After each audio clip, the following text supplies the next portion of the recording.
ठीक है। तो कॉन्सेप्ट ऑफ फोर्स हमारा टॉपिक है, कॉन्सेप्ट ऑफ फोर्स।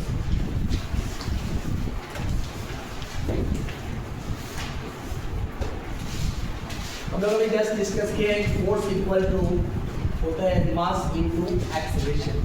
क्या होता है? Mass into acceleration.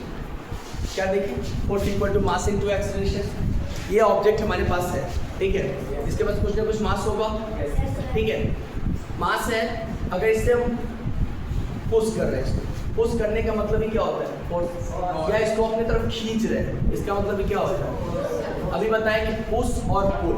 पुश मतलब move away from the body, मतलब इसको अगर हम पुश कर रहे हैं तो हमसे दूर जा रहा है ना। अगर इसको खींचेंगे क्या होगा?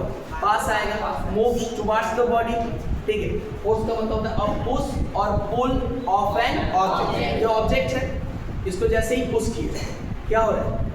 दूर जा रहा है हमसे। पुल किए पास आ रहा है, ठीक है। तो ये क्या है? फोर्स है, ठीक है। इसके पास मास है, क्या है? मास। अब मास है, इसको फोर्स जैसे ही अभी स्टेशनरी है, स्टेशनरी मतलब रुका हुआ है, स्टैटिक मतलब रेस्ट। ये बॉडी रेस्ट में है। जैसे ही फोर्स लगाएंगे तो क्या होगा? बॉडी मोशन में आएगा। अगर मान लो कि बॉडी मोशन में नहीं आ रहा है, मतलब क्या हो रहा है? स्टैटिक कोई ना कोई फोर्स यहाँ से जनरेट हो रहा है, ठीक है। तो अगर मान लो कि ये बॉडी मोशन में आ रहा है, मोशन में आ रहा है मतलब स्पीड आ रहा होगा, ठीक है। स्पीड, अभी स्पीड क्या रहा होगा? जीरो। और जैसे ही इसमें फोर्स लगा है, ये बॉडी मूवमेंट आया तो स्पीड कुछ ना कुछ होगा, ठीक है। तो क्या हो रहा है? चेंज हो रहा है, स्पीड में क्या आ रहा है? चेंज। और हम लोग पढ़े हैं कि एक्सेलरेशन क्या होता है? Rate of change of velocity, मतलब वेलोसिटी में चेंज आ रहा है। बोले वेलोसिटी क्यों बोले? अभी तो बोले कि स्पीड में चेंज। स्पीड क्या होता है? डिस्टेंस ट्रेवल्ड पर यूनिट टाइम, पढ़े ना? डिस्टेंस ट्रेवल्ड पर यूनिट टाइम। लेकिन यहाँ पे डायरेक्शन जैसे ही आ जाएगा, जैसे ही स्पीड में डायरेक्शन आ जाए तो वेलोसिटी बोलते हैं। क्या बोलते हैं? वेलोसिटी। अगर मान लो फोर्स हम इधर से लगा रहे हैं, जैसे मूवमेंट इधर ही हो रहा है ना, तो उसमें डायरेक्शन तो है, तो वेलोसिटी क्या होता है? Speed with direction. क्या होता है? Speed with direction. और जब जैसे ही वेलोसिटी में चेंज आ रहा है, जैसे ही वेलोसिटी में चेंज आ रहा है, मतलब वहाँ क्या हो गया? एक्सेलरेशन प्रोड्यूस हो। जैसे हम लोग बाइक पे जाते हैं, उसमें एक इंस्ट्रूमेंट लगा होता है जो स्पीड को शो करता है, जिसको स्पीडोमीटर बोलते हैं। क्या बोलते हैं? स्पीडोमीटर। तो उसमें देखते हैं 40 kilometre per hour, 60 kilometre per hour, तो हम लोग क्या बोलते हैं? एक्सेलरेट करते हैं बाइक को। क्या करते हैं? एक्सेलरेट करते हैं। अगर मान लो 40 है, 40 से थोड़ा सा और एक्सेलरेट किए तो क्या हो जाएगा? 60, ठीक है, 60 हो गया। 60 के बाद थोड़ा सा और से एक्सेलरेट किए, ठीक है, 80 हो गया। तो ये क्या इंक्रीजिंग ऑर्डर में जा रहा है, इसको एक्सेलरेशन। अगर मान लो कि 40 है, ठीक है, तो 40 को जैसे ही अगर मान लो 40 के स्पीड जा रहा है, सामने सचिन आ गया, ठीक है, तो क्या करेंगे? ब्रेक लेंगे, उड़ा देंगे, उड़ा देंगे। ब्रेक लेंगे तो 40 का स्पीड क्या हो जाएगा? कम जाएगा। तो जैसे ही कम हो रहा है तो क्या हो जाएगा? D accelerate. क्या करेंगे? D accelerate. क्या करेंगे? डी एक्सेलरेट, ठीक है। अब जैसे ही बोले कि 40 किलोमीटर पर आवर से जा रहा है, तो अगर आज सामने कोई बॉडी आ जाता है तो हम क्या करेंगे? ब्रेक अप्लाई करेंगे। ब्रेक अप्लाई करने का मतलब है कि बॉडी स्पीड क्या होगा? स्लो डाउन होगा ना। तो क्या चेंज तो हुआ ना। तो यहाँ भी एक्सेलरेशन होता है, लेकिन निगेटिव एक्सेलरेशन होता है। क्या होता है? Negative acceleration. And negative acceleration is called retardation, is called retardation या डी एक्सेलरेशन, या डी एक्सेलरेशन। तो यहाँ एक्सेलरेशन का कॉन्सेप्ट समझ में आया कि rate of change of velocity. क्या बोले? Rate of change of velocity. Rate of change of velocity, and velocity means what? Speed with direction. जैसे 40 किलोमीटर पर आवर, ये क्या है? स्पीड है या वेलोसिटी है? स्पीड है। कौन सा स्पीड है? इंस्टेंटेनियस स्पीड है। क्या है? इंस्टेंटेनियस स्पीड है, क्योंकि एट मोमेंट, एट इंस्टेंट जो स्पीडोमीटर पे हम स्पीड देखते हैं उसको बोलते हैं इंस्टेंटेनियस स्पीड, ठीक है। अगर मान लो कि हमको सिल्वर टू मुजफ्फरपुर जाना है, डिस्टेंस 60 किलोमीटर पर आवर है, मतलब डिस्टेंस हमारा 60 किलोमीटर है और 1 आवर में हम जा रहे हैं, तो हमारा स्पीड क्या हो जाएगा, वहाँ पे जो हम निकालेंगे वो एवरेज स्पीड होगा।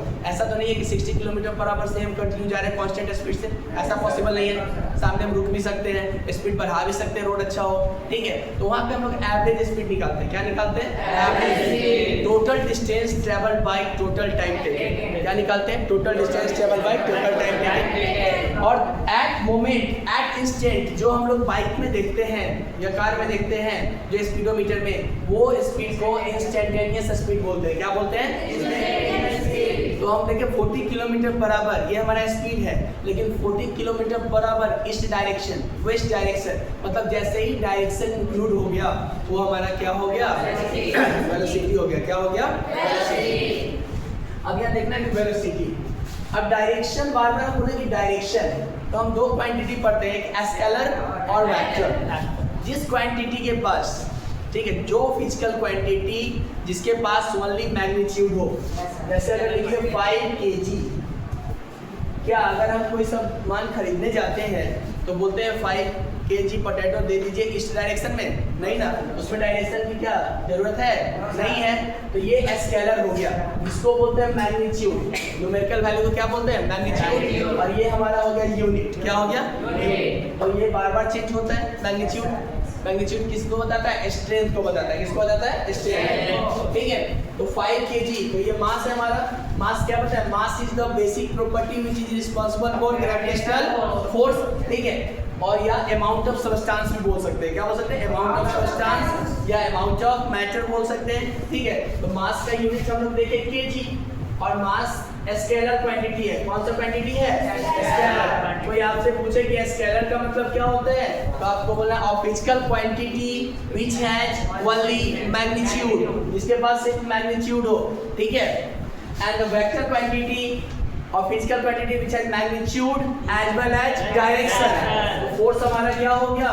Vector quantity. कौन सा क्वांटिटी हो गया? क्वांटिटी। फोर्स में भी तो डायरेक्शन है, ठीक है। एक्सेलरेशन कौन सा क्वांटिटी हो गया? वेक्टर क्वांटिटी हो गया। तो डिफिनेशन बोलेंगे फिजिकल क्वांटिटी जरूर बोलेंगे, ठीक है। और physical quantity which has only magnitude is called scalar quantity, और physical quantity which has magnitude as well as direction is called vector quantity, ठीक है। तो force is a product of mass and acceleration, ठीक है। अब हम लोग देखते हैं acceleration, rate of change of velocity. Velocity जाना क्या होता है? Speed with direction. Speed with direction, तो हम डेफिनेशन लिख सकते हैं, distance travel per unit time speed होता है ना। Speed equal to distance travel per unit time. Distance का यूनिट क्या होता है? मीटर, एंड टाइम का सेकेंड। तो स्पीड का यूनिट क्या हो गया? मीटर पर सेकेंड। क्या हो गया? मीटर पर second. And the velocity displacement पर यूनिट टाइम, एंड डिस्प्लेसमेंट का भी मेजरमेंट किस में चीज में होता है? मीटर में, एंड टाइम सेकंड में। तो वेलोसिटी का भी यूनिट क्या हो गया? Metre per second. वेलोसिटी का यूनिट क्या हो गया? Metre per second. वेलोसिटी का भी यूनिट हो गया मीटर पर सेकंड। तो बताओ कि acceleration, rate of change of velocity, तो क्या रेट ऑफ चेंज मतलब वेलोसिटी में चेंज। अगर मान लो कि ये बॉडी मूव नहीं कर रहा था तो इनिशियल क्या हो गया? जीरो, और ये मूव करना शुरू कर दिया तो फाइनल होगा। तो हम लोग इनिशियल वेलोसिटी को यू से डिनोट करते हैं। किससे डिनोट करते हैं? यू से। एंड फाइनल को वी से। तो चेंज हो रहा है, चेंज मतलब क्या होगा? फाइनल माइनस इनिशियल, चेंज मतलब डिफरेंस, ठीक है। तो एक्सेलरेशन इक्वल टू हो गया फाइनल माइनस इनिशियल, और रेट लगने का मतलब है कि टाइम है, ठीक है। तो v minus you by T, ठीक है। अब बताओ कि 10 मीटर पर सेकेंड से 5 मीटर पर सेकेंड अगर हम घटाते हैं कितना हो जाएगा? 5 मीटर पर सेकेंड ना। तो ये मीटर पर सेकेंड में ही चेंज आया, किसमें आया? मीटर पर सेकेंड। और टाइम किस पर? सेकेंड। ये डिवाइड में है, नीचे आएगा, तो यूनिट क्या हो गया? मीटर पर सेकेंड। क्लियर है? ठीक है। तो मास का हो गया kg। अब बताओ एक्सेलरेशन में भी तो डायरेक्शन है, ये वेक्टर क्वांटिटी है। स्पीड में क्या डायरेक्शन है? नहीं है, ये स्केलर क्वांटिटी हो गया। एंड वेलोसिटी में क्या है? स्पीड विद डायरेक्शन, तो ये क्या हो गया? Vector quantity. तो बताओ कि फोर्स का क्या हो जाएगा यूनिट? kg, मास का kg इनटू एक्सेलरेशन का मीटर पर सेकेंड स्क्वायर। तो यूनिट जब भी आपसे पूछे फोर्स का तो आप बता सकते हो kg मीटर पर सेकेंड स्क्वायर। और इस और इसके बारे में कॉन्सेप्ट तो हमारे विंडोज आप दिए, तुमको याद रखने के लिए तो नाम देना होगा ना। तो ऐसा यूनिट इसको रखा गया न्यूटन।